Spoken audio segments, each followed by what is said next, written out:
Do the trashy pulp novels of the world have anything to offer? Are bestsellers all they're cracked up to be?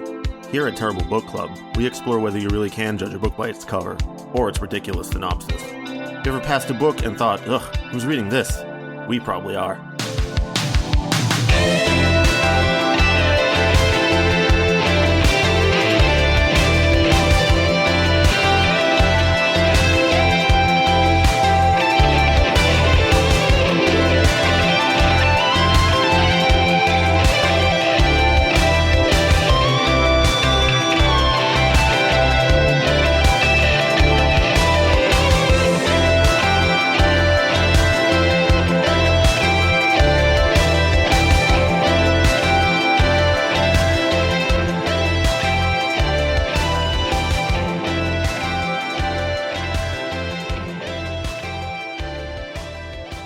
Hello and welcome to episode 196 of the Terrible Book Club. I'm Chris, and this is Paris. Hello. This time, we read Homegrown Worries by Alex Donahue, as requested by the author himself. We read Alex's other book, Leon and Chris, back in 2022, and he's hoping that this is an improvement on that one, as it is a spiritual successor to it. In turn, this episode is also a spiritual successor to episode 114. So go back and listen to that one if you want context. That was a long time ago. That was 2 years ago. Mm-hmm. Time is happening. I don't like it. Yeah, it keeps happening. I know we go over this a lot, but it turns out it don't stand still for no one, not even us terrible book people. It would be so much easier if time stood still when we were like in the terrible book stasis field. If that was the trade I had to do to, like, if I read a terrible book, I wouldn't age for that amount of time, I might be more willing to do it more often. Yeah, that would be a really good trade-off. I'd take that. I mean, in some ways, they do keep us in stasis because we're just in a state of rage and frustration. That makes aging faster. Damn it! Yeah, that's not healthy. That's not healthy. It's not good. So what we do here at the Terrible Book Club, if this is your first time listening to the show, is we read books that we assume will be bad based on their cover, title, summary, or some combination of the three. Sometimes we read books that our patrons, listeners, or friends recommend. So we do the opposite of what most people do in a bookstore or while they're browsing the internet. Usually this experiment results in a disappointing read, but once in a while we end up liking the book. Today's episode includes our usual barnyard language, plus some mild violence and attempted murder between teenagers. Just a little. Just a little as a treat. Just a little bit. It's one of those like attempted murder things where it's not like really vicious. It's just sort of like ignorant to how dangerous something is. And also a little bit like, well, if it happens, it happens. It's kind of that vibe. It's not. You really think that? Okay, well, yeah. Okay. All right, well, Paris, why don't you read both the back of the book summary and our summary for this one, since I've done all the wind-up here. All right. This is the back of the book summary. This is what is supposed to pull you into the world of homegrown worries. If your mind gets lost and wanders, is it troublesome to fill your mind with worry? What happens when you experience a dramatic paradigm shift that makes it hard to fill it with anything else? Something not unlike that happens to young Lucas McPhee when his cousin comes to live with him on Prince Edward Island and brings her own set of issues along with her. You know, that's the first time I read that, and that is really not good. It's not a good... Sorry, I shouldn't just be launching into this immediately, but that does not really give you... What do the first two sentences even mean? There wasn't a paradigm shift. The paradigm shift was Lily coming to live with them. That's not a paradigm shift. It's a huge upsetting deal for Lucas for some reason. Yeah. Okay. If you're I'll do the characters and setting here so we can talk about these characters, and then you can do the summary so we can give the listeners the context they need to understand why that's a weird. Yeah. I'm sorry. I just wanted to say that. So it's not a great representation of the book. Continue. Okay. So our characters and setting, they're on Prince Edward Island for reasons that, this is just where it happens. I think the author lives there because the last book was set there too. Okay. So that's my guess. Okay. Well, write what you know. Lucas is a young teen Samoyed. Samoyed. Lily. It's a Samoyed. Samoyed. Are we going to argue about how to pronounce this one now? Chris, the dog breed is called a Samoyed. That's it. Okay. There's no other way. I understand. I know. I was making a joke. I'm sorry. It's a Samoyed. I always said Samoyed in my head because it sounded more fun. But It's one of those words that I saw written all the time, but I yeah. never heard pronounced out loud. It's one of those. I guess a member of my family has a Samoyed, and that's how she says it. So maybe you're gaslighting me into thinking this is wrong. I'm not trying to do anything, okay? Jeez. White fluffy cloud dog. Is, white fluffy cloud dog. That's all you need Lucas to know. is a young teen, white fluffy cloud Samoyed boy. Lily is his cousin, also a young teen. Also a Samoyed. There is... Yes. Zach, purebred family, only purebreds on this island. I guess. I'm going to say, like, the little subtext there.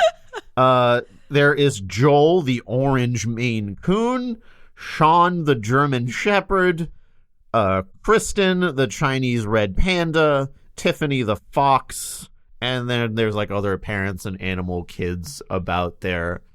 So there's like dating between species later on, so I don't know why in particular Lucas's family is all Samoyeds. Maybe they're all inbred. Maybe that's... How is that? What happens when you put the Samoyed and the panda together? What do you get?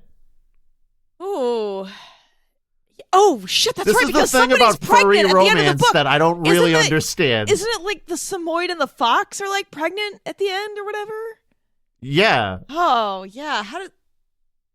Is it just like a 50-50 dice roll? Like they come out one or the other? Yeah, it has to be. Guess. Again, I don't know how this works in furry fandoms here. Don't let me know. I don't want to see the fan art. I don't want to know. Did you say, I'm sorry, in the character list, did you say Zach, Lucas's older brother? That's an important one. Did. Okay, sorry. I blacked out thinking about the the pregnancy dilemma. Yeah, that'll happen. All right, you know what, listeners? If there is a standard rule set for interbreeding between the species in this sort of landscape, write in. I actually am curious. I'm curious. I don't know. I'm just a little fascinated by how you all think genetics work. That's all I got. Or how your fantasy genetics work. I'm just interested. Are we getting hybrids? Is it just a 50-50 toss? I don't know. I feel like I gotta know. Anyway, just a disclaimer. You should get a frog if you put the Samoyed and the panda together. That's what happens. I don't know why, but yeah, maybe. But just a disclaimer, this book is not, I wouldn't call this like a furry book. Honestly, it has like no... I would. It's just a little flavor. You know, we talk about like the kids having paws instead of hands and ears, but that's furry. Yeah, but it doesn't get weird. You know what I mean? Like, it's not that kind of but book. Furry stuff isn't just sex stuff, Parrot. It's also just like normal platonic. Though? Is it? Yes. Is it? I'm sure we're just ruining ourselves for like we're gonna have all the furry lore comments happening here. So I guess. Well, anyway, no, I'm just kidding. I know that it's not all sex stuff, but I'm just telling listeners that's not what this book is. It's just sort of a cute setting for a children's book. We're not getting weird. It's just the kids are cute animals. It's fine. There is furry art in the book, Paris. It's a furry book. There isn't art in the book. It's just the cover. Yes, there is. There's illustrations in the book. There are illustrations in this book? What do you... Paris, there's like out? 7 commissioned pieces of art. Oh, man. Like, there's like the post-kayak thing. They're like both wet in a life jacket. Oh, you know what? You're right. I did forget that. Hang on a second. Oh, yeah. Okay. Yeah, there's Lucas at his desk. Forgot. And you know what? That's something we said the author should do the last time. So, wow. Did you take our advice? Points. That rules. Oh, sorry, I forgot about the illustration. Sorry, we read another way crazier book after this, and it just totally took over my brain. I'm sorry. It sort of erased my homegrown worries experience. But anyway, yeah, the illustrations were very good. Yes. All right. Sorry about that. Let's move on. All right. I'm gonna read the summary that Chris wrote of the events of the novel so that you listeners kind of understand what we're talking about. We're talking about things we liked and disliked. Sorry, we're a little unhinged. I'm telling you, that other book we read, it's kind of broken both of us. So we're going to try to right this ship, this homegrown ship here, and get into it. Lucas lives on Prince Edward Island with his family. He and his friends, Joel and Sean, and sometimes Colin, do standard teen boy stuff like, I guess, playing video games. That's about it. and maybe some basketball. One day, Lucas learns his cousin Lily is coming to stay with them from the end of the school year through the summer.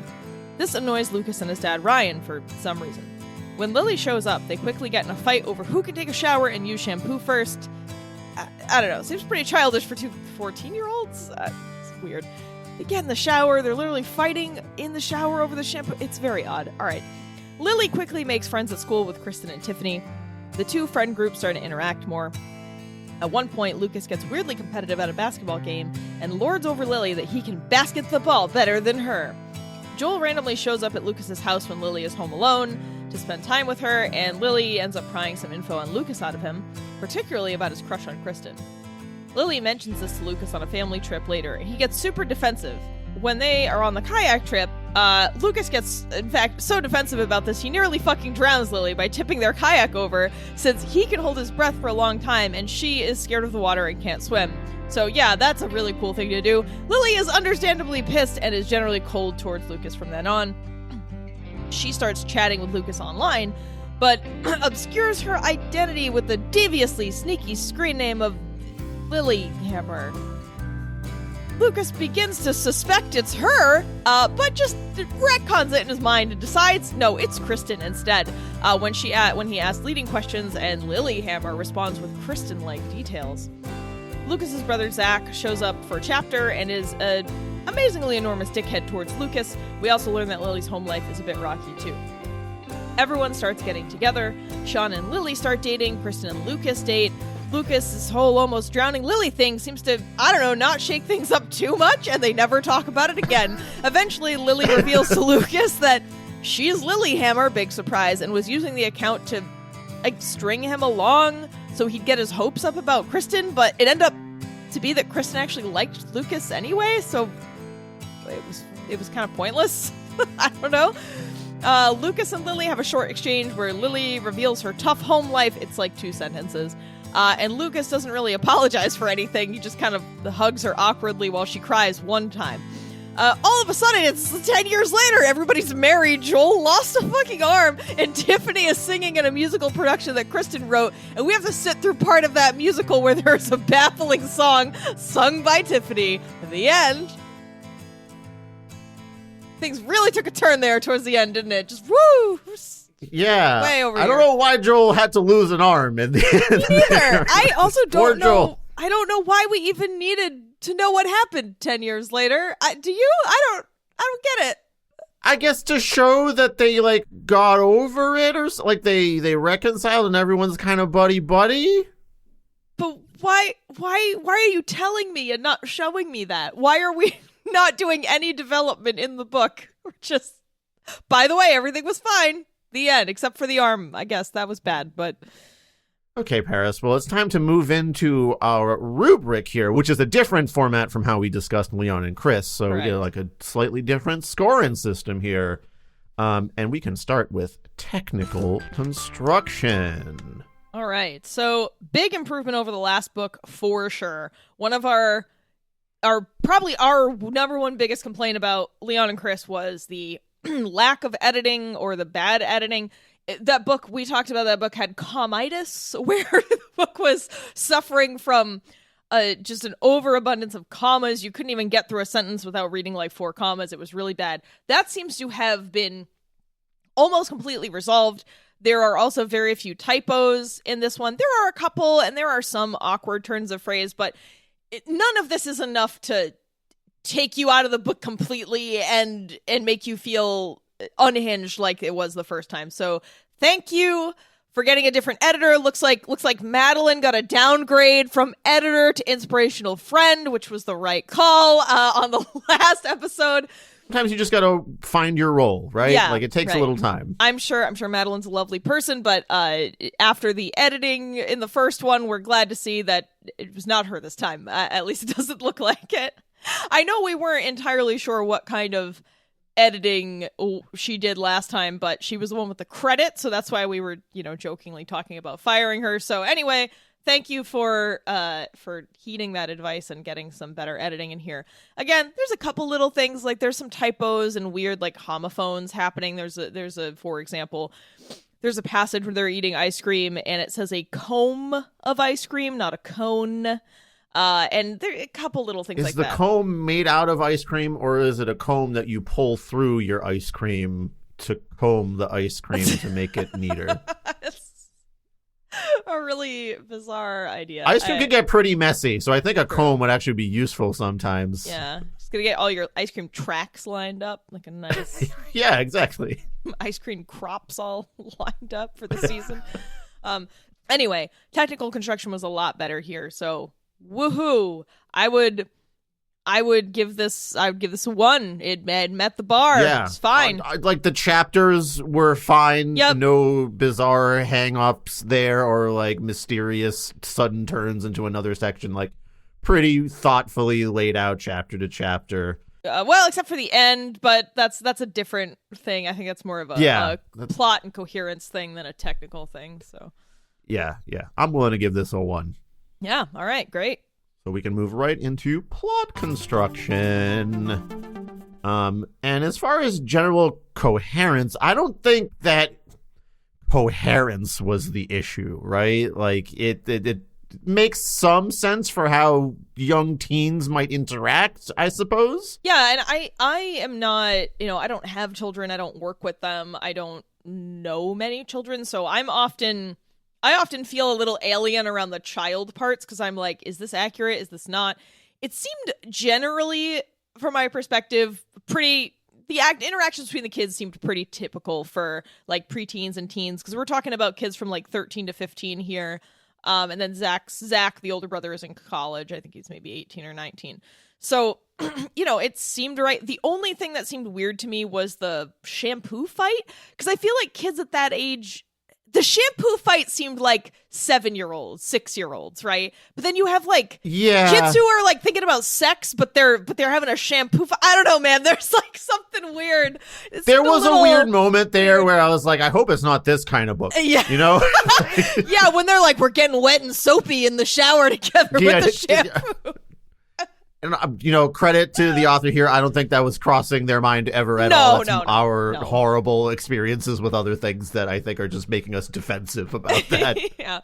But I did, and I think the reason it stuck with me is that's sort of their first big interaction other than like picking up Lily at the airport. And I just thought it was really strange. And the whole actually, we should just read it. I think that makes the most sense just so you can see if I'm out of my mind here or what's going on. My dad insisted I get to the airport super early, she continued. I just finished school for the day and hadn't even finished packing yet, which I know is my own fault. But after all the chaos, I was sitting and waiting for my flight to arrive, and that's when I realized I forgot to pack my shampoo. Why is she telling me this? I don't know, let her finish her thought, and then maybe she'll tell you why. Lucas. My dad would lose his mind if I told him. I'd be hearing about it for months after I got back. So I told him I went to buy a snack, but instead I bought a new bottle. Okay, Lucas said. Lily laughed. Well, here's the thing. I wasn't thinking when I bought it. I just grabbed the first thing that said shampoo. It's called electric, and it's supposed to shock you awake or something. But it's just cold. I can't stand when they do that. Bad product, I tell you. Lucas could not believe how much she was talking. I was just about to take a shower, but then I saw you had a much nicer brand. I was wondering if we could trade. Lily pouted, interlacing her paws like an innocent puppy. Did she bat her eyes? He knew she was working his emotions, testing the waters on unfamiliar turf. Lucas never even thought twice about what kind of shampoo he used. Now that she mentioned it, he had run out of shampoo a few days prior. Since his mom was gone, he borrowed hers. Lucas shrugged. Whatever, go ahead. Lily reached behind him and hugged him. Oh my god, I almost said reached behind and tugged him. Jesus Christ. See? It's our broken brain. Oh, all right. Lily reached behind him and hugged him. Thanks, you're the best. She rubbed his head just before she turned to leave. Sorry. Mind is squarely in the gutter today. She rubbed his head just before she turned to leave. Aw, look at your big ears, Lucas smirked. It was funny the way girls cared so much about the type of shampoo they used. Little things like this helped him relate to guys so much better. He barely even knew what she was talking about. Now that she mentioned it, there was a small difference with the electric types. It hardly mattered if he was a little cold. Granted, given the choice, he probably would choose the non-cold types. She was right. There was nothing electric about it. It was just cold. He wondered how products like that stayed afloat. Who was buying them? They were awful. And that's when he realized he may have made a horrible decision. Hey, wait. Lucas turned in his chair and anchored himself with his feet. Lily stopped. Yeah? I don't want to switch. Lily winked at him. Sorry, buddy. A deal's a deal. Oh, come on. You just threw that at me. It's late. I need a mulligan. This is most unchivalrous, I must say, she jokingly scoffed. The humor seemed to be lost in him. I don't care. You're not getting it. Lily tilted her head. The mature thing to do would be to let the baby have his bottle, but unfortunately, Lily was 13. No, she said as she ran out the door. Hey, Lucas yelled as he chased after her. He followed her out into the hallway. Next to his room was the guest room she stayed in, and next to that was the bathroom that was used exclusively by him and the house guest. He knew her plan was to run in and lock the door. Thankfully, the narrow corridor and short distance allowed him to grab her. Ow, let go, Lily cried. No, I'm showering first and claiming the bottle as my own. Lily and Lucas fell to the floor. Lily tried to claw her way to the bathroom. Lucas tried to simultaneously pin her down and climb ahead to beat her to the punch. She tried to squirm free, but Lucas's grip was too strong. Slowly but surely, Lucas managed to get in front. Once he could no longer move forward and hold her at the same time, he made a break for it. Lily was prepared for this and grabbed his legs. He collapsed to the ground with the force of a bowling ball. You idiot! You almost killed me! Lucas yelled. Don't care, Lily said as she ran past him. Lily managed to get into the bathroom and was ready to celebrate had Lucas not lunged forward like a torpedo on the ground. He managed to prevent the door from being slammed shut. Lily was too shocked to move. Lucas used this to his advantage. He jumped into the bathtub, which only served to confuse Lily. What are you gonna do? Shower with me right here? A pop came from behind the curtain. She cocked an eyebrow when she heard a squishing noise. She ripped the curtain open to see Lucas frantically pouring the shampoo down the drain. What are you doing? She gasped. This is what happens. Now nobody gets it. Happy? Lily jumped into the tub and tried to wrestle the bottle out of his paws. Lucas was not about to let that happen. He pulled away from her, and as the both of them squeezed, the shampoo splattered everywhere, both on and off them. Stop! She cried. Never! That stuff's expensive. I'd rather die. The two were so into it, they didn't even hear Lisa charge into the room. What are you two doing? Both froze in place. They briefly looked at each other and then quickly stood in the tub. They were bright red. Through the fur? Okay. Even though this was originally Lucas's fault, Lily couldn't excuse her actions. Well, Aunt Lisa, you see, we were having a discussion about personal hygiene and, well, one thing led to another. Lisa looked back and forth between Lily and her son. Just clean up and get ready for bed. Lucas couldn't believe the luck he just got. He had seen her lose her mind for less than that. No doubt due to the fact that this was Lily's first night. Lily called dibs on the shower first, which was fine with Lucas. He didn't even want to shower in the first place. He left her alone and went back to his room. Now that the situation was over, he looked at himself in the mirror. He was covered in shampoo, so even if he didn't want to shower, he needed one now. All he could do was shake his head and hope tomorrow would be better. So, it's not even his shampoo. This is mom's shampoo. Yep. And then he is like, wait, no, we shouldn't, we should trade. Just also use the shampoo when you take the shower after? If you don't care whether she goes first, unless you think she's going to use all the shampoo? Yeah, and also resorting immediately to physical violence. Like, when she's like, no, I don't want to switch back, he grabs her and shakes her, and she has to say, ow, let me go. Yikes. I know the author's trying to illustrate, I assume he's trying to illustrate here that Lucas is an asshole. And, you know, we later see his interactions with his brother Zach, where Zach also physically, you know, shakes him and grabs him and hurts him, you know, when they're having a disagreement. So, you know, you put the pieces together and are like, okay, this is, as Chris, you said to me earlier, this is a hurt people kind of a situation. But, I don't know. At that age, having a fight over shampoo, it just seems weird to me. Maybe I'm wrong. It just was a weird section. But anyway, you know, I feel like if my cousin was, like, physically hurting me, I would probably tell my aunt. I'd probably be like, hey, I don't know. I know sometimes kids are weird and they don't report things to adults, but it's not the only time that happens. Things get physical between them a few times, and downright mean. You know, Lucas sets up like water traps and glues Lily's head to her pillow, and all of her fur gets ripped out on one side of her head, and fucked up shit like that. They get into this kind of like prank war back and forth kind of deal, which that seems to be the main plot of the novel is the prank war between the two of them. Yeah. So it's not, I'm saying, would 14-year-olds possibly get in a prank war? Sure. But absolutely. The shampoo thing is weird, and just the immediate escalation of physical violence against his cousin for no reason also seems a little odd. But again, I think that's supposed to be what you're learning about him, that he sucks and learned this behavior from his older brother, maybe. But anyway, like, my biggest critique of this book is we don't spend enough time with these characters, and they haven't changed enough for the story to have any meaning. Because, like, they have this prank war, they have these moments of physical violence. He even potentially attempts to drown her. I mean, it's not like in his mind he's saying, oh, I'm going to drown my cousin, but he does tip, like, she can't swim. She's in a vest. She's in a kayak. She's already terrified. And he intentionally tips the kayak over several times and holds her underwater because he's a swimmer and he can hold his breath. He knows she can't. And he's like, oh, this is so good. Like, she's going to be terrified. She is. I don't know. But then they never talk about it. Like, there's no meaningful conversations about anything the kids are struggling with. It's just sort of displayed, and then we move on. And there's no lasting consequences from anything either. Yeah, also, like, Sean and Kristen, Sean's dating Lily at that point, or, like, starting to date Lily at that point. And he gets mad at Lucas for, like, one chapter, and then they're back playing video games, like, in a couple more chapters. And Kristen, who, like, finds out about this a little bit later, like, Kristen and Lucas have gone on, like, their first cute date or whatever. Mm-hmm. And then, like, the second time around, she's like, you did what to Lily? And he's like, oh, I'm sorry. He doesn't even say I'm sorry, I think.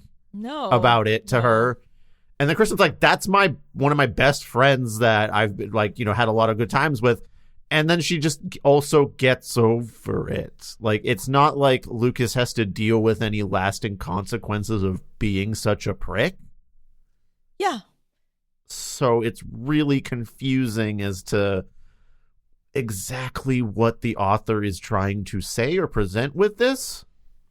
Yeah, I would expect a book for kids would have some kind of, a book for anyone usually has some kind of overarching theme or lesson, or, and the characters develop or change over the course of it in some way, but I don't get that sense. I mean, we don't even get much of an internal monologue that shows any development between the characters or within themselves. So it would be different if he gets caught, like, hurting Lily and suffers a consequence for it. Like, nothing ever happens to him. It would make sense if he made those connections between how Zach treats him and how he treats Lily, but he never does. At least it's not obvious to me. He begins to a little bit towards the very end, but it doesn't really fully connect, I think. Yeah, again, there's no satisfying conversation, inner monologue, lasting consequence. So it just felt a little aimless. It just was like, oh, we're seeing these scenes between these kids, but I don't know. I didn't feel a lot of gravity there. Like, it's not like you always have to have the character change for the better in the end, right? Like, that's not a mandatory thing in a story. Of course not. No. But if you're telling a story about interpersonal relationships, like, you might want to present some consequence to action, or at least show me someone working through emotional stuff more than, like, yeah, my family life sucks and I'm crying about it here in this one scene, but that doesn't have an impact on another character, or, like, makes them realize something, or, like, shines a light in their own mind on something they've been doing.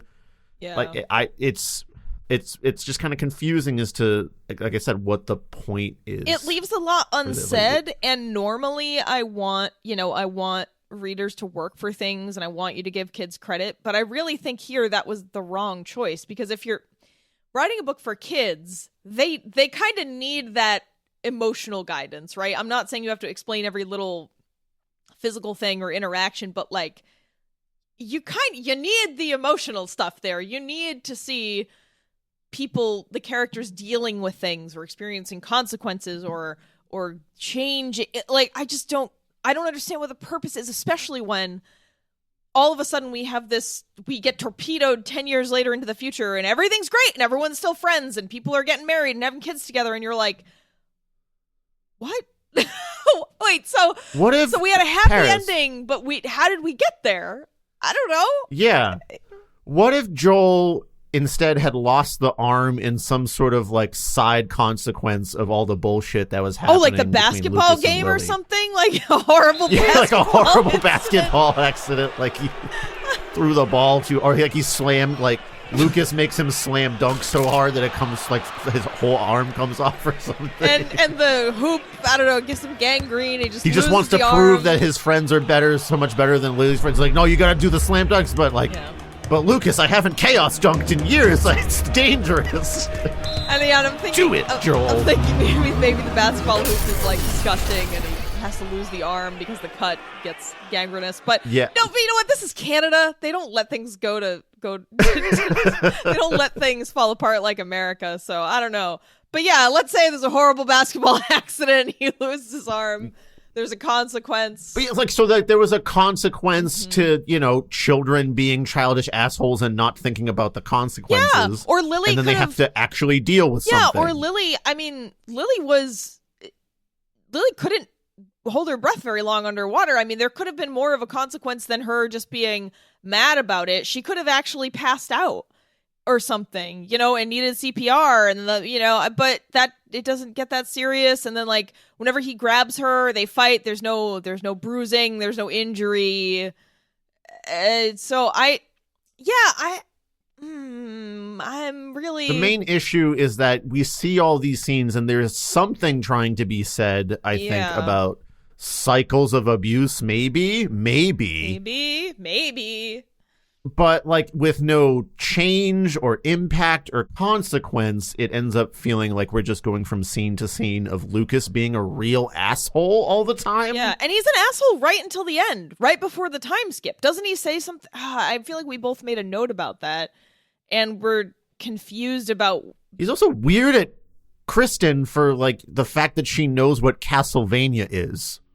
Yeah, I guess we can move into the... All right, so I think we've established that we don't feel that the main story was very effective because we're not feeling like there's enough connection being made, right? So I guess we can move on to the character quality. Did we care about any of these characters? Were any of them well done? I think Gamer Kristen was one of the brighter points, right? I would say, yeah. You're the one who made that point, so I was going to let you talk about it. Oh, I don't have much more to say. Okay, well, you told me. I didn't really think about it that hard. I didn't think about it that hard. Well, Chris, we try not to talk too much before we meet up, but we were having some brief conversations about it, and Chris said, actually, I think Kristen is a really good, like, female gamer because she's not trapped in any of those, like, sexy cam girl tropes, and it's just also played as pretty normal. She's just like, yeah, man, I play games, like, it's fine. And Lucas is the one who's the asshole, being like, how do you know about, dude, oh my god, you play games? And she's like, dude, you can't even handle Castlevania, and it's actually, I feel like those interactions were pretty genuine, and it was pretty good work, but I didn't care about any of these characters. I mean, again, we're adults, we're 35, like, this book isn't intended for us anyway, but we've read some kids' books that have really captured us, like that Dear America book did. We gave a shit about those characters. So yeah, I think it is possible, like, even if you're an adult reading a kids' book, you can still find a connection if it's done well. I didn't really care about this. Then again, this isn't really the kind of book for me even when I was a kid, so this could be a taste thing, but I didn't find any of the characters particularly interesting, or I didn't care about any of them. I didn't care what happened. I had to engage some speed reading during some of the, like, the basketball game. I was just upset I was at on Lucas speed the bus. whole time. Yeah, Lucas the whole time. I was like, what a jerk. And like, I hated reading his attitude towards things most of the time.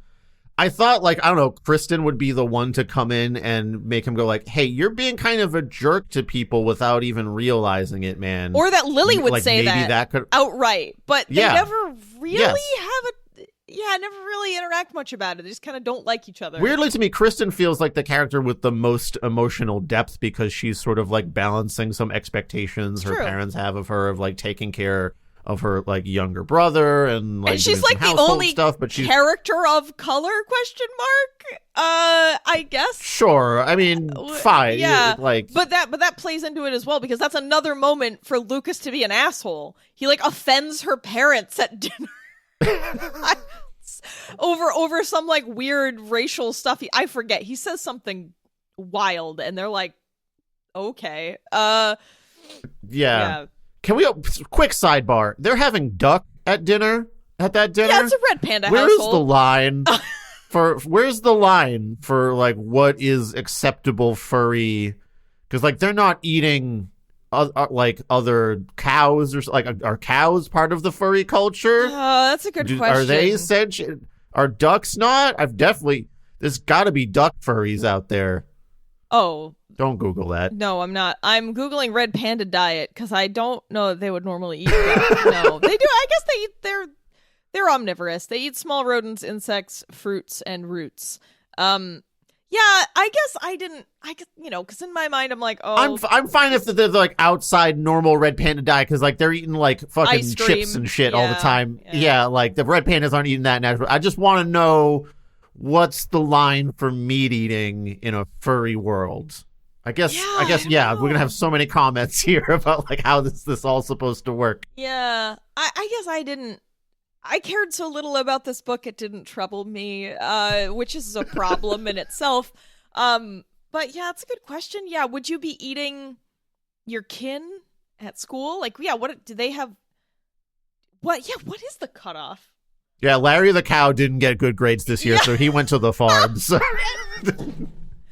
Professor Duck. Yeah, he's a little scared.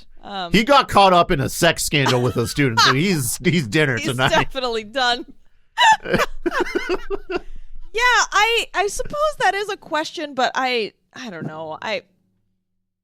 Man, now I would be thinking about it. God, but anyway, I think the whole that was a quick sidebar. Yeah. Just a little nightmare scenario that I had to deal with while I was reading that. I know our brains have been poisoned by all the books we've read over the last 9 years. Almost getting to 10, almost there, almost 10 years in. Yeah. All right. Well, do we have anything else to say about this category? About sort of plot construction, rules, characters, coherence. I guess I'll say I wish that we could take the plot from Leon and Chris and all the technical improvements of Homegrown Warriors and slam them into one book, because I actually remember finding the Leon and Chris plot more compelling.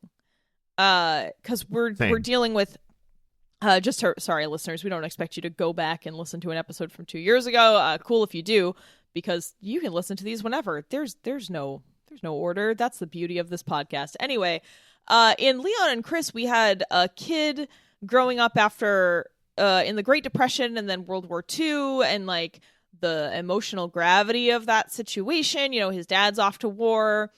They have to sort of make do. They're impoverished due to this, just a kid grappling with some heavy content. And we really liked that. And it was done in a decent way. We had complaints about pacing and sort of like a focus on, stuff that didn't matter. Like we'd get whole scenes on like sandwich making, for example, so that stuff wasn't great, but the core of the plot was a good one. And reading Homegrown Warriors after that, oh man, it was just rough. Because I re-listened to the episode and I was like, oh yeah, I remember all this stuff. And then like reading this book, it was disappointing. I just wasn't into this whole idea. And again, maybe that's just a taste thing. Maybe it's because I'm not a kid reading it. I don't know. But I really thought the other I don't even think idea for was me better. it's more about that it seems the author has some talent or idea for dealing with emotional context, right? Yeah, and interpersonal relationships. So it's kind of confusing to me that in this second book we didn't explore things with a little bit more depth. Yeah, it's kind of missing, right? There's just like a big hole. And yeah, it's a bummer.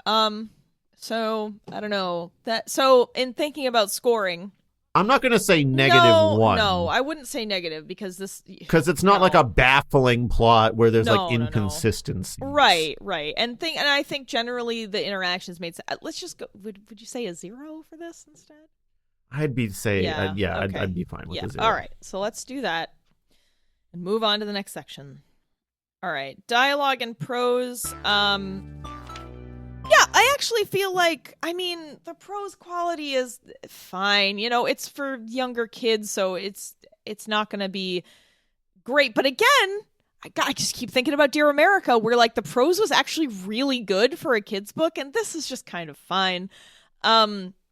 It's, you know, it's not terrible or anything. It's just really basic. I didn't feel like it was not immersive, for example. It didn't pull me into the story. It's very much like, well, they went here or did this and blah, blah, blah. You know, it kind of covers the basics. And they were playing video games and sitting on the bed and playing some more Mario Kart or whatever. Yeah, we're not getting great descriptions of like emotional introspection or like deep thoughts and color there. It's just very like, this happened and blah, blah, blah. And like this person was sad or not.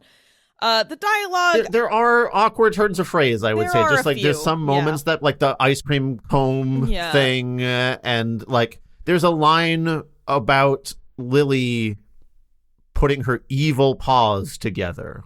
Now, this is a very nitpicky moment for me. I understand this, but it's like, I understand that the idea is that she's dug up some dirt on Lucas. It was like, oh, he drew a picture of his teacher when he was a little younger because he kind of had a crush on her.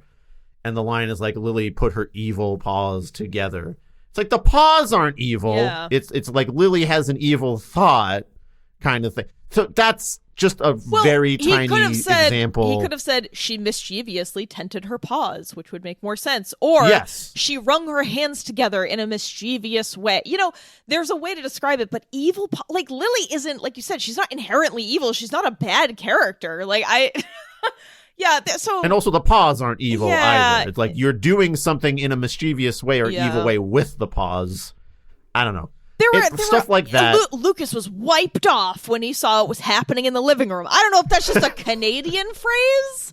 And I don't know. Go get wiped off. Yeah, I don't. Jerk. Wipe off. I don't get it. There were weird ships made for kings with an unnecessary comma. I mean, again, there were a few things here and there, but after remembering the experience of the first book, I really just want to say there was a huge improvement here. So I don't want to. Hyper focus on that too much, but there's a little tinkering that could be done, you know, to get rid of that stuff. There was another one about like wind coming out of someone. It just sounded like someone was farting, but that's not what was happening. I'm trying to find. Here we go.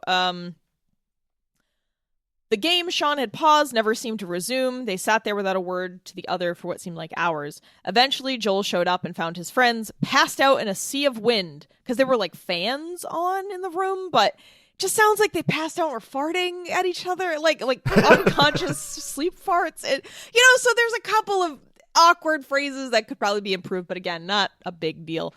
And I actually thought their dialogue between kids, the awkwardness between kids was well displayed. Who are still dealing with like being emotional beings. Yeah. But I do want to read my favorite piece of dialogue.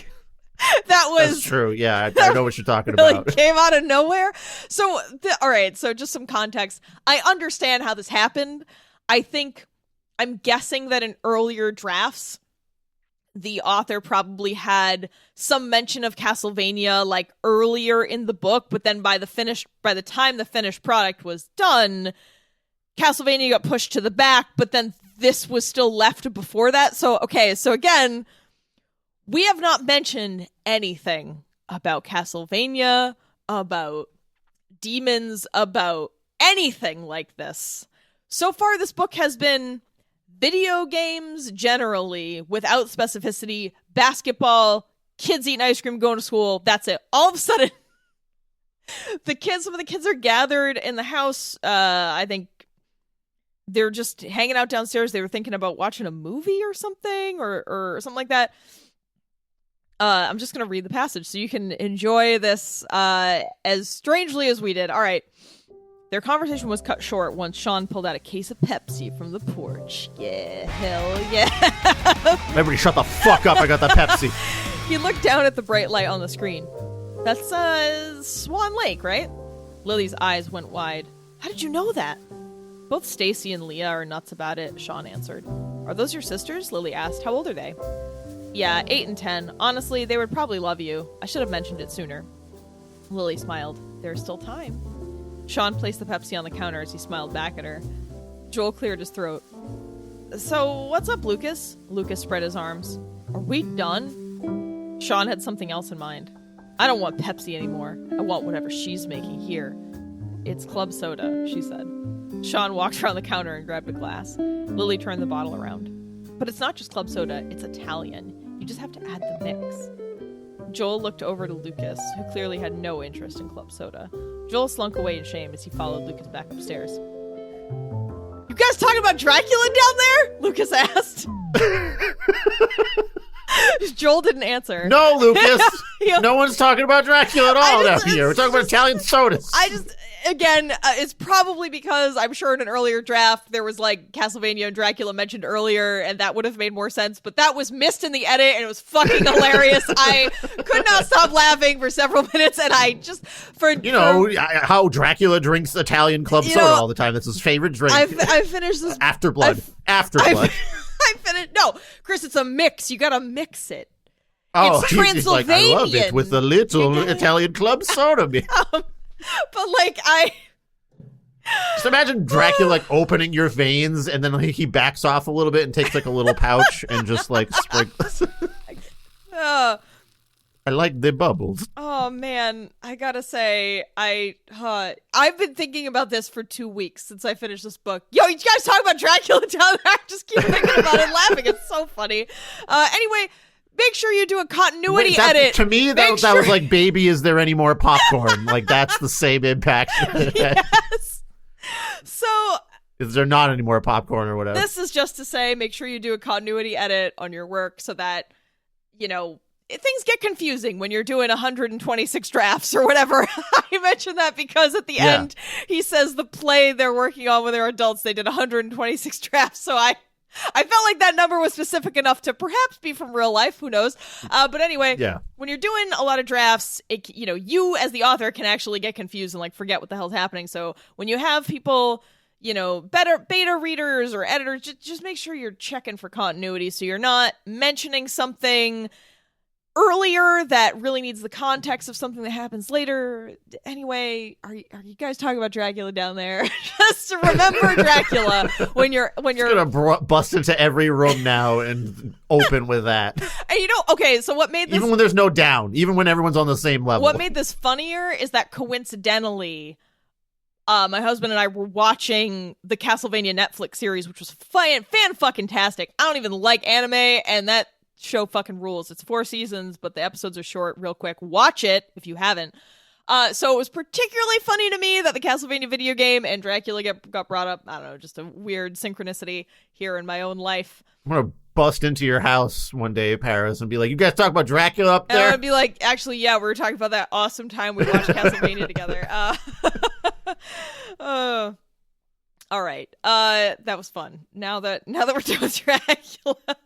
Honestly though, I don't know, are you feeling 0 or a 1 for dialogue and prose? How are we feeling about this? I don't want to give it a 1 because of like those awkward turns of phrase, though. And because the prose wasn't great. It was fine. Yeah. Keep in mind that on our scale, a 0 is not bad. It's like a B. It's like a B, guys. It's like a C plus, a B. It's fine. It's not bad. A 1 is good. A -1 is what have you done here? But a 0 is like, this is fine.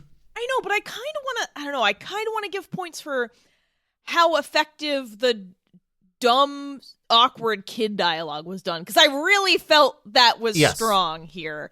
Like, you could feel the tension and stupidity of the children, of the 14-year-olds. Yes. And I think that's hard to do. I absolutely agree. So. It is. Let's give it a 1. give it a 1. Okay, we're being nice here today, I think. Well, I don't know. I feel like that Trump, because the prose wasn't, I don't know. I want to give it a 1. All right, can we come back? Can we come back to it? Can we reconsider? Okay, we can reconsider on that front based on like how the rest of it shakes out. Okay, that thus brings us to Terriblo's presence, which there are no notes in the doc that we have for this right now because I think it's fairly obvious. Yeah, he was not here. He's not present. There's nothing in here that made me like question my sanity or anything like that. This is an easy one to me, I would say. Yeah, I mean, except for we barely have to talk about this. The only thing that made me question my sanity was the shampoo scene, and that was very minor because I was like, is this a me problem? Because I don't really know children very well, and I feel like it is. You could have very immature teenagers that would do that. That's true. That's very true. Yeah, Chris, I'm getting a little worried about Terriblo. They've been on a lot of vacations this season.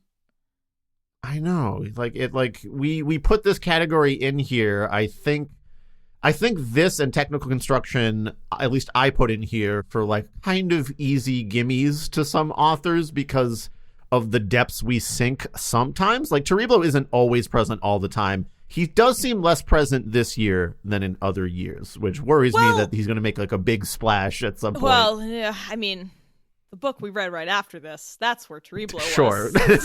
We're sort of foreshadowing here. We're sort of foreshadowing the next episode. Woo, buckle up, y'all. It's, go to some other dimensions in the next episode. Yeah, no Terriblo. This did not have any sort of outrageous elements. This is just a kid's book that needs some work, right? Like, it's not mostly fine during this, so he wasn't even making himself known in my personal life. That's true. I guess while I was on my trip to Colombia, there was some like rough moments for me. You want to talk about that? Because that was. No, I got scared on a boat, and that's about it. So I don't know, Chris. I think that I think Lucas tried to kill you on that catamaran. I think that's what happened. That's it. He reached out into my real life and tried to fucking tip me over on a catamaran. Chris did almost. There was some troubling catamaran moments. I was fine. It was we never actually tipped over. It's just that I haven't been in choppy waters. I saw in the video. Open fucking ocean you before. Were at angles that were close to tipping over. It was concerning. Well, that was like with the rest of the ocean, right? So, Yeah, I didn't love. Yeah, but catamarans don't have and walls. The crew seemed calm. They were just fine. So, like, I was like going by, like, okay, if they're not flipping out, then. My point is, I think it was a little dangerous, and you were right to be concerned. Also, you got a little food poisoning. It was really hot. It wasn't great. So yeah, maybe a little bit in my personal life again, but. Oh. Well, that's where Terriblo's been. They took a trip to Colombia, and you happen to also go to Colombia. And that's... yeah, he's just in there in a sun hat, putting sunscreen on all those millions of legs. And he's like, oh, yo, Chris is here. I wasn't expecting Chris to be here. Oh, I gotta fuck him up a little bit. And that's what happened. Remember that book you were reading where they got a little tippy in a boat? Well, here's a tippy boat for you. Yeah. And I'm gonna make you... Mr. Tough Death Metal Guy. Oh, you're so tough making death metal music, huh? Go cry on a tippy boat. And I'm gonna make your tummy upset too. For days. Make you fart on the plane. I was real farty on that plane. That poor woman next to me. Okay. A 1 on Terriblo's presence. He wasn't here, so we were spared that. Okay, so that means we can move into should this exist? Okay, we break this into a couple of subcategories, like would readers of this genre enjoy this? And I don't know what furry readers want to read. Well, I think this is just for children. Is this what they want? Like I think we're getting a little caught up in the setting here. I definitely am. I don't know what genre is this? What genre is this? I don't know.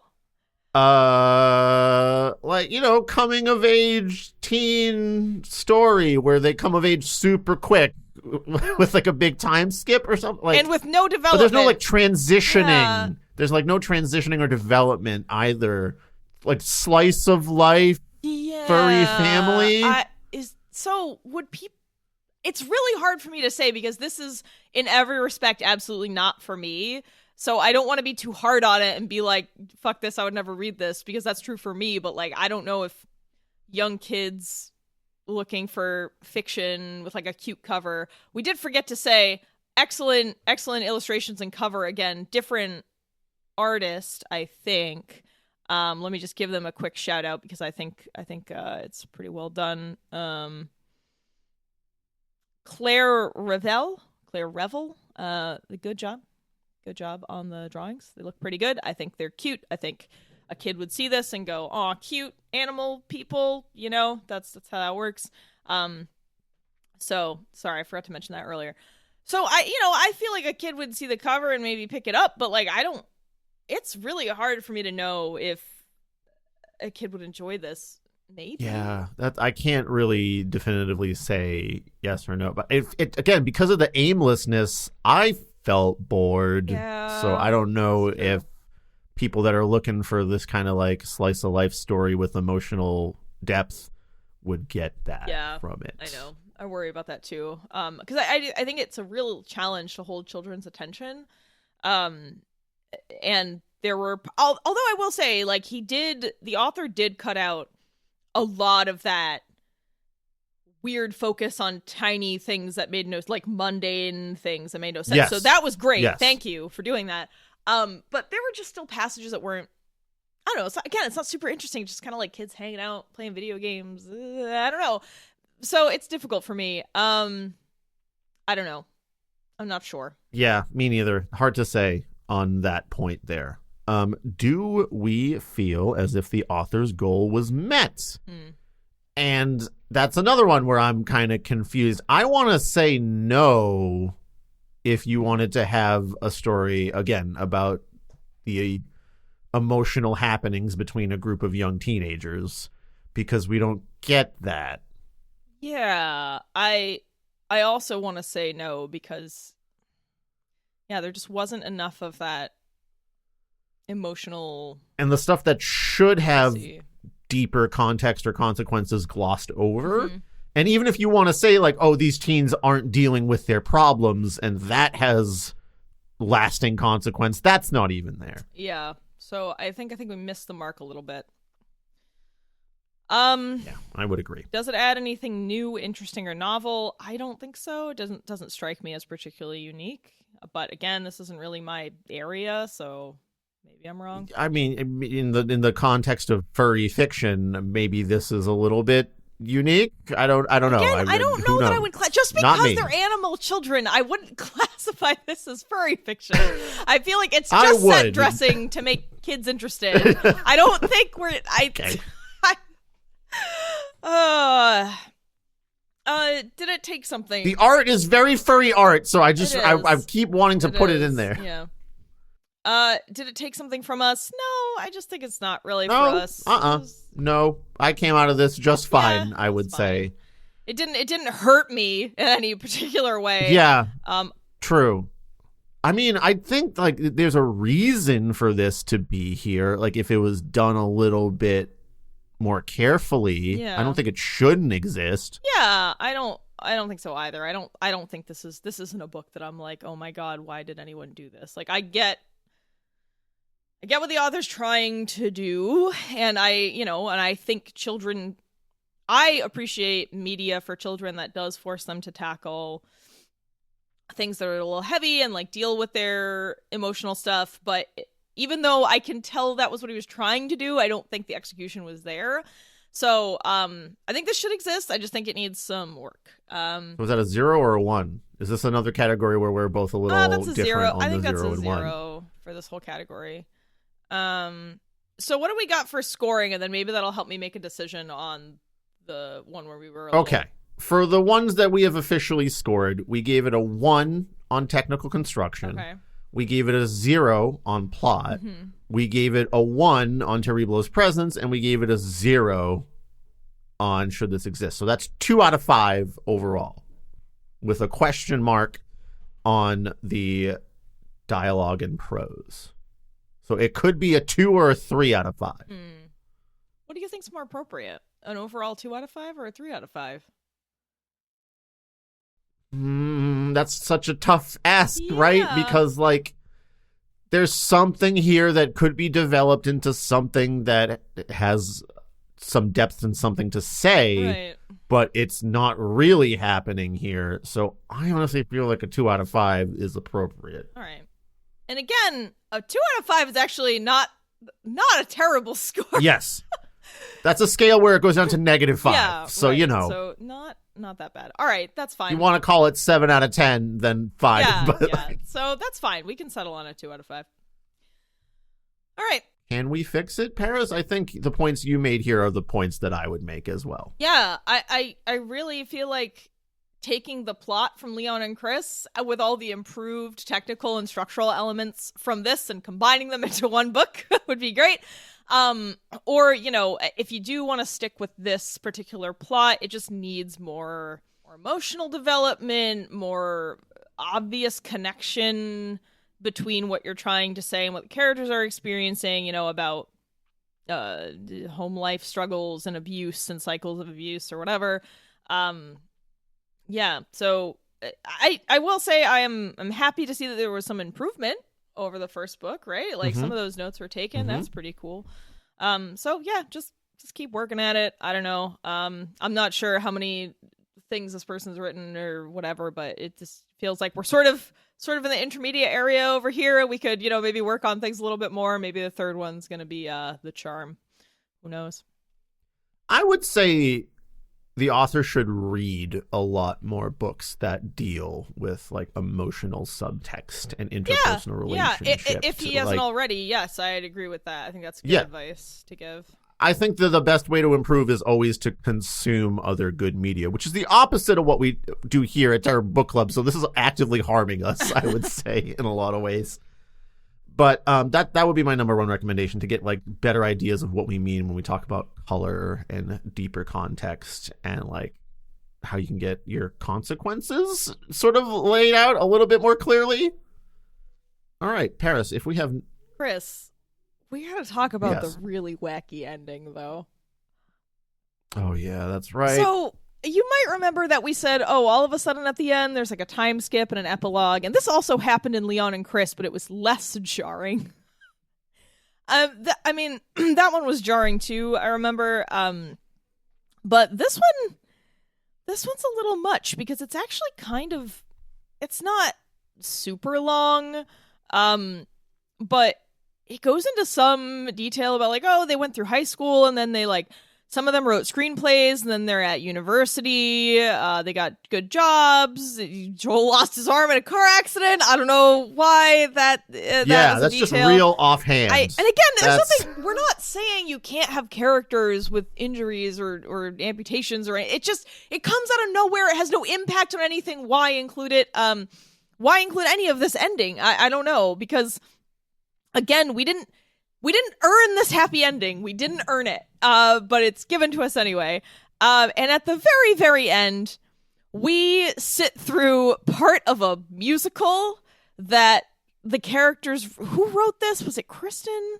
Yes, Kristen wrote this, and Tiffany is singing the song in, like, the debut Right, performance. so she's acting in it and singing. All right, so I'm just going to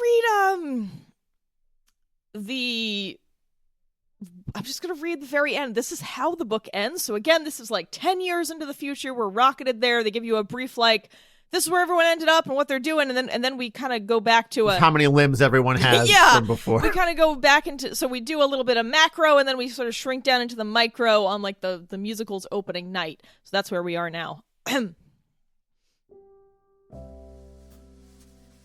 Lily flipped her lid once she noticed Tiffany's portrait on the program. Look at her, oh my god. She zipped her lip once the lights went out, and the small raccoon boy stood at the front of the stage. Mother has been gone for many years now, he cried. My brothers and sisters counted on her. Something has to be done. The boy sat in a chair in the middle of the stage and didn't say a word as Tiffany came on the scene. Lily was nearly in tears at what she wore. It was a dazzling blue dress that dragged 5 feet behind her. That little boy sat there for nearly half the play. None of the characters acknowledged him until Anastasia's lover, Thomas, out of nowhere, demanded he get out of the way, at which point he took off running. Then suddenly, that little boy was all anyone could think about. They would talk about, but many wouldn't even mention his name. They just liked the appearance of talking about him. Anastasia insisted she loved him, and she wanted Thomas to get him back, but Thomas said if she mentioned him one more time, he'd take his own life, and he meant it. He ran to the highest point of the shores and jumped into the waters. Anastasia climbed down after him. Her dress was really torn as she climbed down the set. She searched for both Thomas and the little boy, but in the end, she fell to her knees. And for the first time in the play, they heard Tiffany's stunning singing voice. All right, I gotta pause because I gotta figure out what I'm gonna do here. What if I just do it? Look beneath the waterfall, pressure so intense. Lost my pied-a-terre and my soul defense. All right, we can trade off. Dress in pieces, young desire lost. Finding help is far beyond my cost. It's a musical, we gotta get ridiculous. Yet gardens grow, tulips on my nose, kissed by beauty just like virgin snow. Where are they? Most are lost and alone. If I wait too long, I'll find a stone. I'm sorry, but I can't help you.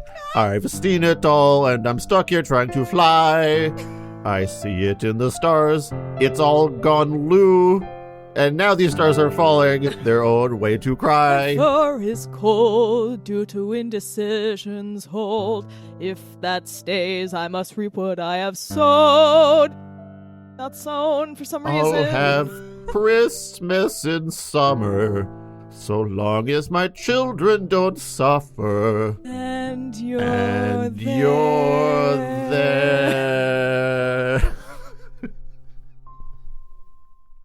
You know what, Chris? Teribla was here in that part. I feel like that's right. This very baffling song at the very end that I'm not quite sure what happened there. And again, you have these themes of like childhood neglect or child abuse, right? But that was weird, wasn't it? Wasn't that weird? It's a weird way to end. I don't get it. Yeah. I'm really confused by that. You were right about the 2 out of 5. That definitely knocks it down.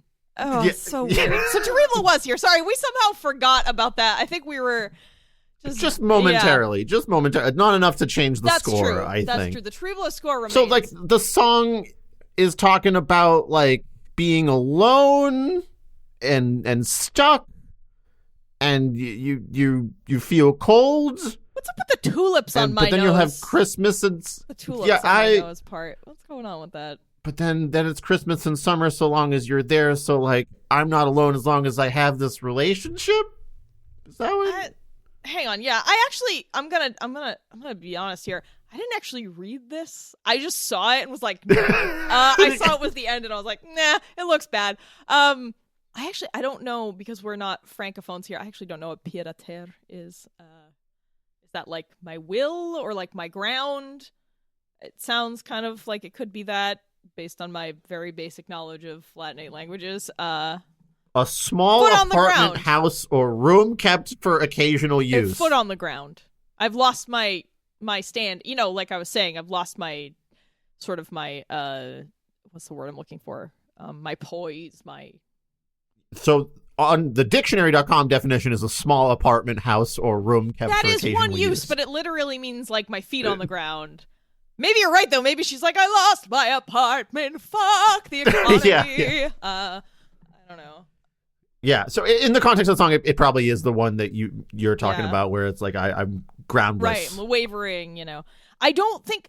Here's the thing. It's like the book didn't need this like jump to 10 years later and a musical. Like, why did we do this? Sorry, I'm still a little hung up on this. Very strange.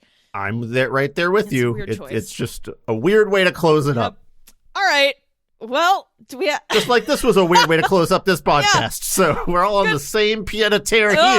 Our feet are on the same ground. Okay. Awesome. All right. Well, Alex, I got to say, you are a stronger author than many who have approached the show. We have told them what the show is because, again, authors constantly contact us asking us to read their book and have them on the show, and I keep messaging them back and saying, I don't think that's what you want. But Alex persists, and he knows what's going on, and he's still like, give it to me. I can take it. So Alex, bravo. Thank you for being a reasonable person and for opening yourself up to criticism. I know it can be hard to take it, so good job persevering. I'm sure you're still working on stuff, and we wish you well. We hope you keep going. We hope some of this was helpful. If it wasn't, sorry, but this is a little harder because it's like it was more not for us than usual, I think, since we didn't really since we weren't interested as much in the topic as the last time. So anyway, we hope this was sort of helpful, and we hope things are going well for you. Thanks again for asking us to read this on the show, and for being one of the few, the brave one. Actually, the only one. I feel like he's the only one who's gone through with it. Who came back? Yeah, after we reached out and we're like, I don't know if you want to do this. So yeah, Godspeed, friend. All right. Thanks, Alex, and thank you to our patrons and Ko-fi donors. Thank you to our bad bookworms, Emily, Ben, Renee, Scott H., Donnie, Anya, Chorus, Jakub, Jared, and Will. Our exacting editors, Rudy Bobuti, The Ugly One, Emmy, Harry 7, Funny Robot with Antennas, David, Martin S., Kieran D., and Greg. The loathsome librarians, Yanka, Of the Void, The Taco Eating Unicorn, Robin, Austin, and Patricia, Beast with the Least, Veronica, Luchek, Sina, and Arant. The pesky publishers, Julius, The Nice Dragon, and Miles May. And our Ko-fi donors like our ever-faithful Kiwi Thing and Martin F. and Brenna, who helped relieve us of terrible books. If you want some terrible books we've read on the show, you can buy them over on our Ko-fi page. Will anyone accept the challenge to become an arch-archivist this year? What heinous, monstrous tome will you force us to read? All right, Paris, I'm going to go take a shower with shampoo that is all mine and no one else can use it. Go fuck yourself if you try to use my shampoo. Also, if I don't like you, I'm going to try to drown you on a family camping trip. That's how this works. Okay. All right. You all talk about Dracula down there? We'll see you later. I'm always talking about Dracula. All right. Into the night. Goodbye. Goodbye. Thank you for listening to another episode of Terrible Book Club. Terrible Book Club is an independent podcast produced by your hosts, Paris and Chris. Sound design and audio editing by Chris, with sound effects and music by Epidemic Sound and sometimes also Chris. Our theme song is Kiss by Yearn, which is, you guessed it, actually also Chris. You can find more of his soothing synthy sounds on Bandcamp at yearn.bandcamp.com. Do you want us to review a book of your choice on the show? Do you want access to some extra audiovisual weirdness? If so, become a patron at patreon.com/terriblebookclub. If you'd like to send us a one-time tip instead, you can do that at ko-fi.com/terriblebookclub. You can also support TBC for free by sharing the show on social media, following our accounts on YouTube, Twitter, Instagram, Facebook, or Goodreads, telling your friends about your favorite episode, or by leaving a review on Apple Podcasts, Podchaser, or anywhere else on the internet. To send us book recommendations or your adorable pet photos, send an email to terriblebookclub@gmail.com.